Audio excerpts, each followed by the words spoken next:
Very good afternoon students. कल मैंने आपको रेस्पिरेशन इन बैक्टीरिया बताया था। हम अभी किंगडम मोनेरा पढ़ रहे हैं। किंगडम मोनेरा में हम आर्की बैक्टीरिया पढ़ चुके हैं और अभी हम यू बैक्टीरिया के बारे में पढ़ रहे हैं। तो यू बैक्टीरिया थोड़ा लंबा टॉपिक है। इसमें बैक्टीरिया का स्ट्रक्चर, उसमें क्या क्या चीज़ें होती हैं आपको यहीं पे समझनी है, तो इसीलिए हम हर एक पॉइंट को लेके चल रहे हैं। और उसके बाद आपको मैंने जो क्लासिफिकेशन पहले दिया था उसमें फिर हमारा लास्ट बचता है माइकोप्लाज्मा। ठीक है, उसके बाद हमारा किंगडम मोनेरा मतलब लगभग हमारा समाप्त हो जाएगा। तो आज मैं आपको पढ़ा रही हूँ mode of nutrition in bacteria. ठीक है, मोड ऑफ न्यूट्रिशन मीन्स पोषण का आधार। बैक्टीरिया जो है खाता क्या है, ठीक है, कैसे बनाता है, ये सब चीज़ें हम पढ़ेंगे। जैसे हम इंसान हैं, हमारा मोड ऑफ न्यूट्रिशन क्या है, हम क्या हैं, विषमपोषी हैं। ठीक है, हम हेट्रोट्रॉप्स हैं। हम पेड़ पौधों से जो फूड बनता है उसको लेते हैं और उसको हम कैसे लेते हैं, इंजेक्शन के द्वारा, मुंह के द्वारा उसको लेते हैं। तो वो सब हम बाद में पढ़ेंगे।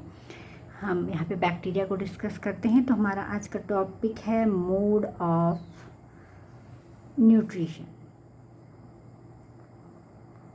ठीक है, न्यूट्रिशन आपने पढ़ा है, पोषण, न्यूट्रिएंट सब सुना है ना, न्यूट्रिशन ये सब इसी से बने हुए हैं। तो बैक्टीरिया जो अपना पोषण का मतलब होता है, अपने को नरिश कैसे करता है, अपना फूड कैसे लेता है। ठीक है, तो दो यहाँ पे विधि होती है। एक होता है स्वपोषी विधि। ठीक है, उसको इंग्लिश में हम कह देते हैं ऑटोट्रॉफ या ऑटोट्रॉफिक बैक्टीरिया। और दूसरा होता है विषमपोषी। विषमपोषी यानी कि हेटेरोट्रॉफिक।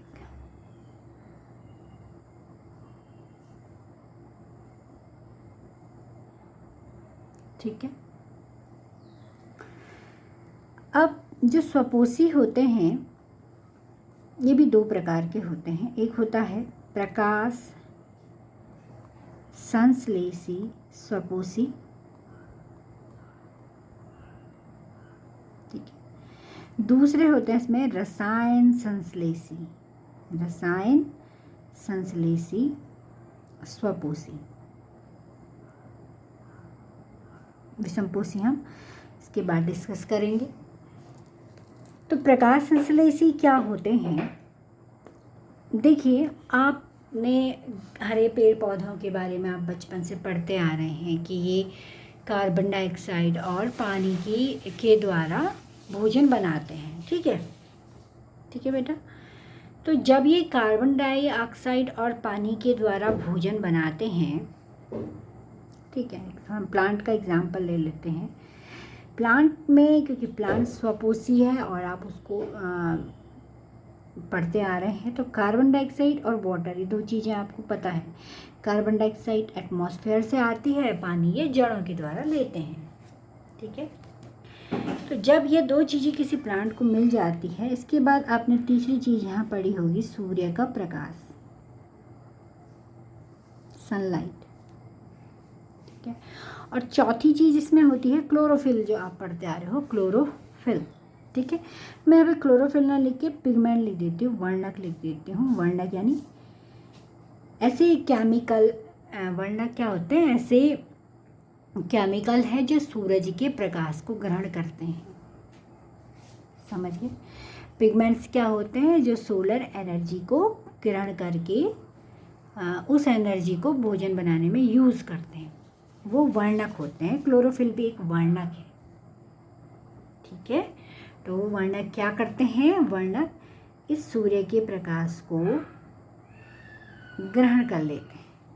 ठीक है, इसके रूप को बदल देते हैं, उसको ग्रहण कर लेते हैं, और इसके अंदर जो एनर्जी होती है वो फिर भोजन बनाने में यूज़फुल होती है। भोजन कैसे बनता है आप जानते हो, कार्बन डाइऑक्साइड और वाटर मिलके बनाते हैं C6H12O6 प्लस ऑक्सीजन यहाँ पे निकलती है। ठीक है, तो यहाँ पे इनके बीच में बॉन्ड बनता है, कार्बन हाइड्रोजन और ऑक्सीजन के बीच में बॉन्ड बनता है। बॉन्ड मतलब एक बंधन बनता है, ये एक दूसरे के पास आते हैं, इनकी मित्रता होती है। ठीक है, तो आप जैसे आपने देखा होगा, दो लोगों के बीच मित्रता कराने के लिए क्या करना पड़ता है। अगर दो अननोन पर्सन हैं तो उनके बीच हमको फ्रेंडशिप करानी है तो हम एक पार्टी ऑर्गेनाइज़ करते हैं। ठीक है, और पार्टी ऑर्गेनाइज़ करने पे हमें खर्चा करना पड़ता है। जब हम पार्टी ऑर्गेनाइज़ करेंगे तो हमें खर्चा करना पड़ेगा। जो जिन लोगों को हम बुलाएंगे उनके खाने का अरेंजमेंट करना पड़ेगा, उनके रहने का अरेंजमेंट करना पड़ेगा। तो हम लोग क्या करते हैं, मनी एक्सपेंड करते हैं। ठीक है, मनी वहाँ पे हम खर्च करते हैं।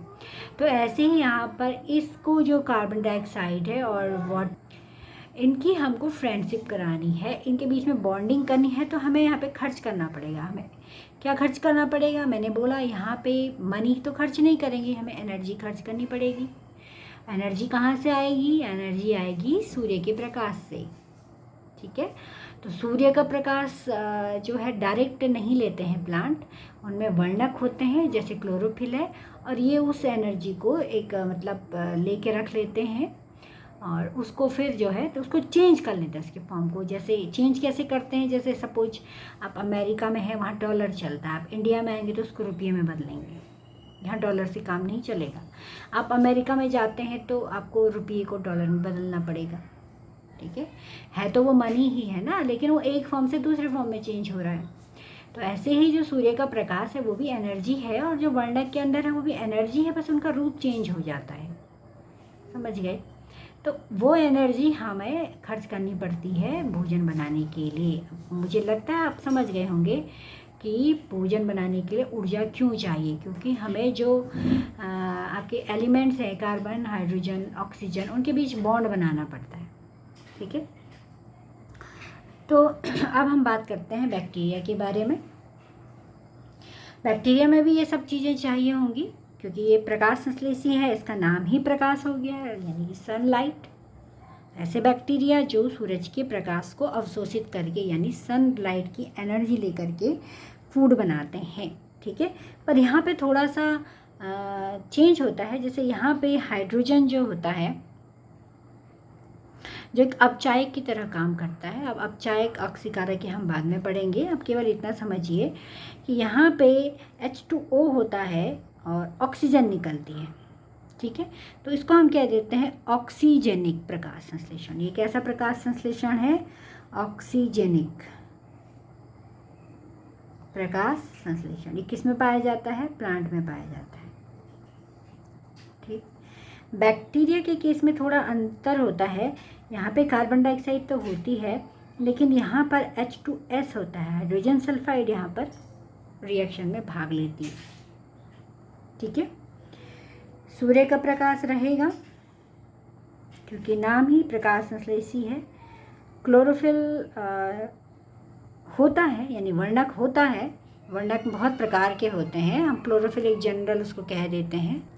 बैक्टीरिया के अंदर जो पिगमेंट्स होते हैं उसका नाम होता है बैक्टीरियो क्लोरोफिल। ठीक है, बैक्टीरियो क्लोरोफिल,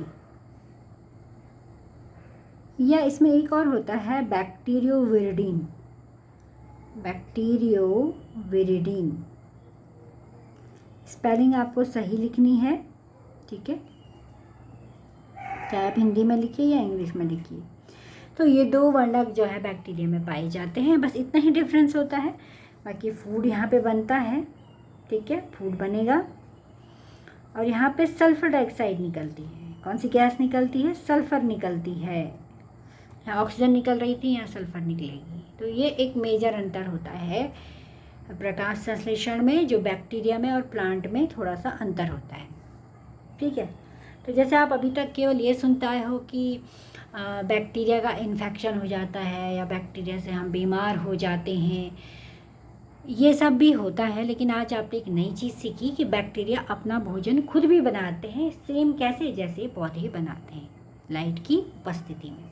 ठीक है, इस प्रकार के बैक्टीरिया कौन है, इस प्रकार के जो बैक्टीरिया है उनका नाम है साइनोबैक्टीरिया। ठीक है, साइनोबैक्टीरिया। साइनोबैक्टीरिया पे मैं एक अलग सा टॉपिक लूँगी बाद में। इसको हम एक दूसरा नाम भी कह देते हैं BGA, blue green algae. Algae मतलब शैवाल होता है, ठीक है, हरी नीली शैवाल, शॉर्टकट में हम इसे कह देते हैं BGA।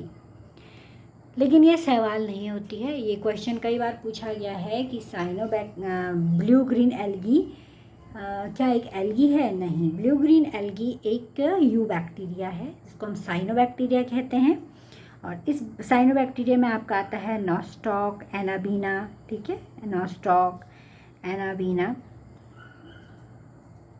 इनके अंदर इस तरीके का पिगमेंट होता है, वर्णक होता है इस कलर का। जैसे पत्ती के अंदर क्लोरोफिल है तो पत्ती ग्रीन है, इसी प्रकार इनके अंदर हरे नीले रंग का वर्णक होता है और उसके कारण ये ब्लू ग्रीन कहलाते हैं, ठीक है। तो ये हमने पढ़ा बैक्टीरिया में स्वपोषण का पहला पार्ट, प्रकाश संश्लेषी। दूसरा हमारे पास यहाँ पे है रसायन संश्लेषी। तो रसायन संश्लेषी का मतलब ये है कि यहाँ पे जो है इनको फूड बनाने की ज़रूरत नहीं होती है, ठीक है, ये फूड नहीं बनाते हैं, ये सीधे ऊर्जा लेते हैं। ऊर्जा कहाँ से लेते हैं? इनको जो भी काम करना होता है ये उसके लिए ऊर्जा कैसे लेते हैं? ये ऊर्जा लेते हैं विभिन्न रासायनिक क्रियाओं को करके, ठीक है, विभिन्न केमिकल प्रोसेस को ये कराते हैं और वहाँ से जो ऊर्जा मिलती है उसी से ये अपना क्या करते हैं, जो भी इनको काम करना होता है ये उसी से करते हैं। जैसे इसमें सीधी सी बात मैंने क्या कही कि इसमें जो ऊर्जा आ रही है, ठीक है, जैसे यहाँ पे एनर्जी कहाँ से आई? सनलाइट से आई। तो यहाँ पे एनर्जी कहाँ से आ रही है? ये जो है रिएक्शन कराते हैं, विभिन्न क्रियाओं को कराते हैं, ठीक है, विभिन्न क्रियाओं को ये कराते हैं क्रियाओं के द्वारा, ठीक है। अब सपोज यही चीज़ इनको यहाँ करनी है, इनको कार्बन डाइऑक्साइड और H2S से जो है फूड बनाना है, ठीक है। तो यहाँ पे ना तो इनके पास पिगमेंट नहीं होते हैं, वर्णक नहीं होते हैं, ना जब वर्णक नहीं है तो सनलाइट का क्या करेंगे कि वर्णक ही जो होते हैं सनलाइट को इस प्रकार की ऊर्जा में बदलते हैं जो पौधे के अंदर काम आ सके। जैसे मैंने अभी आपको डॉलर और रुपये के बारे में बताया था, ठीक है। तो इसमें पिगमेंट्स नहीं होते हैं, तो पिगमेंट्स नहीं होने के कारण ये क्या कराते हैं, जैसे सपोज ये किसी माध्यम में ग्रो करते हैं और वहाँ पर रिएक्शन कराते हैं, ठीक है। अब उदाहरण के लिए मैं आपको एक उदाहरण देना चाहती हूँ यहाँ पे, नाइट्रीफाइंग बैक्टीरिया। ऐसे बहुत सारे उदाहरण हैं पर मैं आपको यहाँ पर एक ही दूंगी, बाकी हम श्वसन में इसको कवर करेंगे। नाइट्रीफाइंग बैक्टीरिया क्या होते हैं कि ये जो है आपके जो दाल कुल के पौधे होते हैं, ठीक है, या दाल कुल के पौधे में नहीं भी अगर आप कहें तो ये मिट्टी में पाए जाते हैं, ठीक है। कहाँ पाए जाते हैं? मिट्टी में पाए जाते हैं। और मिट्टी में अगर आप यूरिया डाल रहे हो तो यूरिया में अमोनिया होती है, NH2CO, NH2 यूरिया का फार्मूला होता है और उसमें अमोनिया होती है। तो ये बैक्टीरिया क्या करते हैं, ये अमोनिया को नाइट्राइट और नाइट्रेट में बदल देते हैं, NO2 और NO3 में बदल देते हैं, ठीक है। इन्होंने इस अमोनिया के रूप को बदल दिया। क्यों बदला? क्योंकि जो प्लांट होते हैं वो जो है नाइट्राइट और नाइट्रेट को अवशोषित कर लेते हैं मिट्टी से। प्लांट्स जो होते हैं वो नाइट्राइट और नाइट्रेट को क्या कर लेते हैं? अवशोषित कर लेते हैं मिट्टी से, ठीक। इस दौरान जो ऊर्जा निकलती है उस ऊर्जा का प्रयोग, यहाँ पे जो एनर्जी लिबरेट हो रही है, रासायनिक क्रिया जो हुई तो यहाँ पर जो एनर्जी निकली उस एनर्जी का प्रयोग ये कहाँ करते हैं? उस एनर्जी का प्रयोग ये करते हैं अपनी रिएक्शन को कराने में, ठीक है। इसी प्रकार बहुत सारे बैक्टीरिया हैं, आयरन बैक्टीरिया है, ठीक है, सल्फर बैक्टीरिया है। तो ये विभिन्न क्रियाओं को कराते हैं और बदले में जो ऊर्जा निकलती है उसका प्रयोग अपने फूड सिंथेसिस के लिए करते हैं। तो ये स्वपोषी है क्योंकि ये अपना भोजन स्वयं बना रहे हैं, ठीक है। तो रसायन संश्लेषी के पास कोई पिगमेंट नहीं होता है, इसलिए ये सनलाइट यूज़ नहीं करते हैं। ये विभिन्न रासायनिक क्रियाओं को कराते हैं और उस दौरान जो एनर्जी निकलती है उसका ये प्रयोग करते हैं। अब हम बात करते हैं हेटेरोट्रॉपिक की विषमपोषी के द्वारा। तो विषमपोषी तो आप जानते हो, ऐसे विषमपोषी यानी जो दूसरे पर निर्भर होते हैं, ये अपना भोजन स्वयं नहीं बनाते बल्कि दूसरे जीवों पर ये निर्भर करते हैं, ठीक है। अब इनको भी हम कैटेगराइज कर देते हैं कई प्रकार से। जैसे सबसे पहला है सेप्रोफाइट्स। ठीक है, सेप्रोफाइट्स को हम हिंदी में कह देते हैं मृतोपजीवी। मृतोपजीवी यानी जो सड़े गले मृत पदार्थों पर होते हैं, जैसे आपने देखा होगा गोबर पर या किसी डेड एनिमल्स पे जो बैक्टीरिया लग जाते हैं, बदबू आती है ना डेड एनिमल्स पे, तो उस पर बैक्टीरिया ग्रो करते हैं। आपने सब्जी के छिलके विलके फेंक दिए, सड़ा हुआ है, उसको उस पे जो बैक्टीरिया ग्रो करेंगे, तो वो सब क्या है, मृतोपजीवी। ठीक है। दूसरा इसमें होता है सहजीवी। ठीक है, सहजीवी क्या होता है, इसको हम कह देते हैं सिम्बायोटिक। सिम्बायोटिक आपने शायद पढ़ा होगा, ऐसे बैक्टीरिया होते हैं जो मतलब एक साथ रहते हैं दूसरे जीव के साथ। सह मतलब एक साथ रहना, जीवी मतलब दूसरे जीव के साथ। जब दो जीव एक साथ मिलकर रहते हैं, दो जीव एक साथ मिलकर रहते हैं और दोनों एक दूसरे को बेनिफिट पहुंचाते हैं, फ़ायदा पहुंचाते हैं। ठीक है, जैसे आप जो है दो फ्रेंड हैं, आप जो है एक साथ हैं, आपने बोला कि चल खाना बनाना है, तो रोटी एक बना लेगा और सब्जी एक बना लेगा। तो क्या होगा, उसकी बनाई सब्जी रोटी वाला भी खाएगा और जिसने सब्जी बनाई है वो उसकी रोटी भी खाएगा। तो दोनों एक दूसरे को क्या करते हैं, बेनिफिट पहुंचाते हैं। ऐसी सहजीवी बैक्टीरिया भी होते हैं। और इसका सबसे अच्छा उदाहरण है जो आप आगे पढ़ोगे, बार बार पढ़ोगे आप, जो लेग्यूम प्लांट होता है, लेग्यूमिनस। लेग्यूम एक फैमिली है और लेग्यूमिनस जो प्लांट होते हैं, आपको लेग्यूमिनस ही अब आपको याद रखना है। लेग्यूमिनस में आपके आते हैं जो दाल के पौधे होते हैं, जितने भी दाल के पौधे हैं, आपका सोयाबीन है, भट है, अरहर है, तोर है। ठीक है, तो ये जो दाल के पौधे होते हैं, अगर आपने अपने घरों में दाल बोई होती है तो आप उसकी जड़ ज़रूर देखिएगा। उसकी जो जड़ होती है उसमें इस प्रकार से गांठें पाई जाती हैं। ठीक है, दाल के पौधों की जड़ों में गांठें पाई जाती हैं और ये गांठों में जो है, इन गांठों में जीवाणु होते हैं और इस जीवाणु का नाम होता है राइजोबियम। राइजोबियम। ये जीवाणु क्या करता है, देखिए जो पौधे होते हैं वो कार्बन डाइऑक्साइड कहाँ से लेते हैं, वातावरण से लेते हैं, पत्तियों के द्वारा।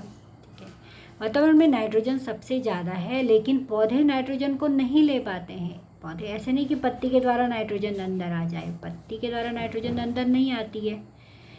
जड़ अगर मिट्टी में नाइट्रोजन गैसीय अवस्था में बहुत कम मात्रा में होती है और यौगिक के रूप में उसको बदलना पड़ता है, तभी पौधे उसको अवशोषित कर पाते हैं। ठीक है, जड़ के द्वारा नाइट्रोजन ऊपर नहीं जाएगी क्योंकि नाइट्रोजन एक गैस है, तो उसको पहले एक यौगिक में बदलना पड़ेगा। यौगिक मिट्टी में आएगा क्योंकि मिट्टी में यौगिक होते हैं बहुत सारे। तो ये जो राइजोबियम बैक्टीरिया होते हैं, ये क्या करते हैं, ये नाइट्रोजन को यौगिक में बदल देते हैं। ठीक है, वो यौगिक आपके यही होते हैं, नाइट्राइट और नाइट्रेट, NO2 और NO3 जो मैंने आपको बताया था। तो इसको पौधे इजीली एब्जॉर्ब कर लेते हैं। नाइट्रोजन को पौधे नहीं ले पाते हैं, अपने अंदर प्रवेश नहीं करा पाते हैं। तो नाइट्रोजन पौधे के लिए बहुत ज़रूरी है कि नाइट्रोजन अंदर नहीं जाएगी तो प्रोटीन नहीं बनेगी। प्रोटीन का जो मुख्य घटक है वो नाइट्रोजन है और दाल को हम खाते ही क्यों है, क्योंकि उसमें प्रोटीन होती है। ठीक है, अब दाल के पौधे के अंदर अगर नाइट्रोजन नहीं पहुँचेगी तो प्रोटीन नहीं बनेगी। तो प्रोटीन को उसके अंदर पहुंचाने के लिए नाइट्रोजन को यौगिक फॉर्म में बदलना पड़ता है। ध्यान से सुनिए, नाइट्रोजन वातावरण में होती है और यौगिक मिट्टी में होते हैं। मिट्टी में आप पानी डालोगे तो जड़ के द्वारा वो उसको अवशोषित कर लेगा। तो ये राइजोबियम जो बैक्टीरिया होते हैं, जो ठीक कहाँ रहते हैं, जड़ों में, इसीलिए जड़ों पे रहते हैं। ये वायुमंडल की नाइट्रोजन को सोख लेते हैं और उसको यौगिक में बदलते हैं और फिर उसको पौधे के अंदर प्रवेश कराते हैं। ठीक है, बदले में प्लांट में जो भोजन बनता है वो राइजोबियम लेता है, उसे वहाँ रहने की जगह मिलती है, फूड मिल रहा है। तो एक सहजीवन का ये बहुत सुंदर उदाहरण है जिसमें दोनों एक दूसरे की हेल्प करते हैं। ठीक है, तीसरा होता है पैरासाइट। पैरासाइट आप सब जानते हो, परजीवी। ठीक है, ये परजीवी क्या करते हैं, ये दूसरे जीव के अंदर जाते हैं और उसको नुकसान पहुँचाते हैं।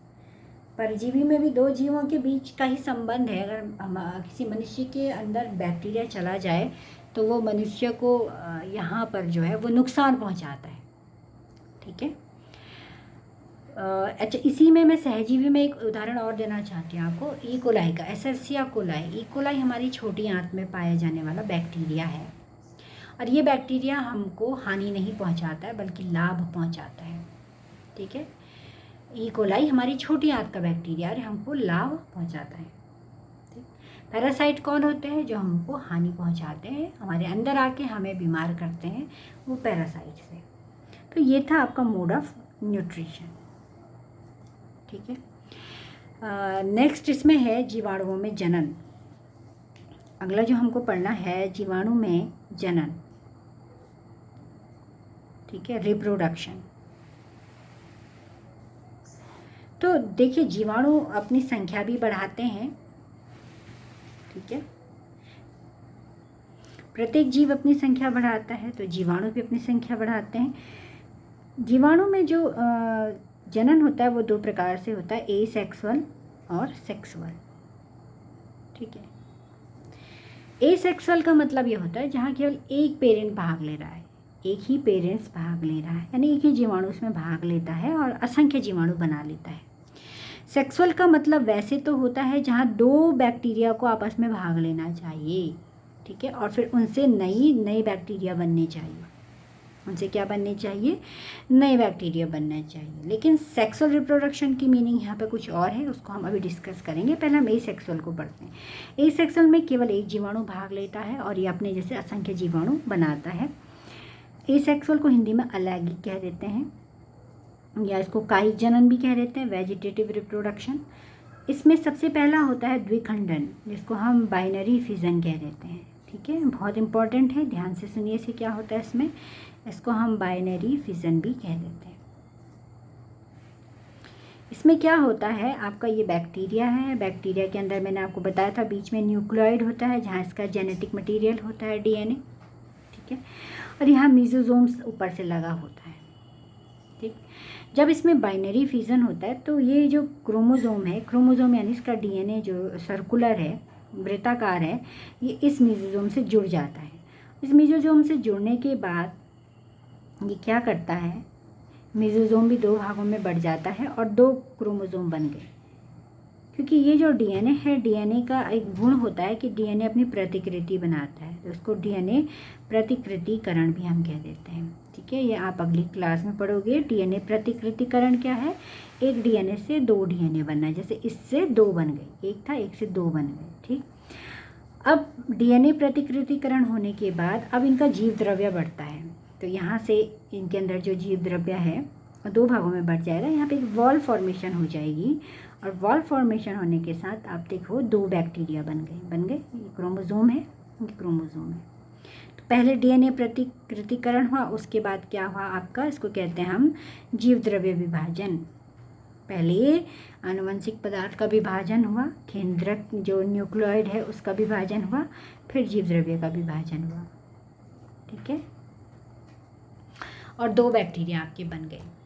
अगर मैं ई कोलाई की बात करूं, जो मैंने अभी आपको बताया था, एसर्सिया कोलाई में अगर ये जो बाइनरी फिजन होता है, ये बिल्कुल एक समुचित वातावरण बैक्टीरिया को मिलना चाहिए। उसको प्रॉपर टेम्परेचर और फूड और सब कुछ प्रॉपर होनी चाहिए, तब ये वाला विभाजन होता है। अगर ई कोलाई की मैं बात करूं तो ई कोलाई से दो ई कोलाई बनने में 20 मिनट का समय लगता है। ठीक है, 18 मिनट का समय लगता है आपका डीएनए बनने में, और उसके बाद 2 मिनट ही मात्र लगते हैं आगे की प्रक्रिया में, जीव द्रव्य के विभाजन में। ठीक है, नेक्स्ट इसमें आपका होता है, मेन यही होता है, मोस्ट कॉमन इसमें आप एसेक्सुअल में क्या पढ़ोगे, बाइनरी फिजन या द्विखंडन। एक और कंडीशन होती है एंडोस्पोर फॉर्मेशन। तो एंडोस्पोर फॉर्मेशन कोई जनन नहीं होता है। होता क्या है कि जब अनफेवरेबल कंडीशन आती है, जीवाणु के बिल्कुल जीवित रहने लायक नई स्थिति होती है, उस स्थिति में ये जीवाणु अपने को एक कैप्सूल के अंदर, ये इसका जेनेटिक मटेरियल है, ये जीव द्रव्य है, ठीक है, इस कैप्सूल के अंदर ही अपने को बंद कर देता है। कैप्सूल होता है, खोल होता है, इसके अंदर ही अपने को बंद कर देता है। ठीक, जैसे ही समुचित इसको वातावरण मिलता है, इस खोल से बाहर आता है और फिर इसमें यही बाइनरी फिजन होता है। ठीक है, क्या होता है, बाइनरी फिजन या द्विखंडन होता है। ठीक है, उसके बाद नेक्स्ट हमारा सी है मुकुलन। मुकुलन या बडिंग, ये आपने हाइड्रा में पढ़ा है। ठीक है, जिसमें क्या है, ये एक बैक्टीरिया है और इसमें बडिंग हो सकती है इस प्रकार से। इसमें भी बिल्कुल यही कंडीशन होगी, पहले इसका डीएनए से 2 डीएनए बनेगा और ये डीएनए फिर यहाँ शिफ्ट हो जाएगा। ठीक है, तो मुकुलन बहुत कम बैक्टीरिया में देखने को मिलता है, ज़्यादातर इसमें द्विखंडन ही देखने को मिलता है। ठीक है, अब हमारे पास होता है सेक्सुअल रिप्रोडक्शन, तो मैं इसको आपको कल बताऊंगी क्योंकि ये थोड़ा लंबा है और इसको आपको आराम से भी समझना है, तो इसे हम कल पढ़ेंगे। आज मैं आपको इतना ही बताऊंगी। Thank you.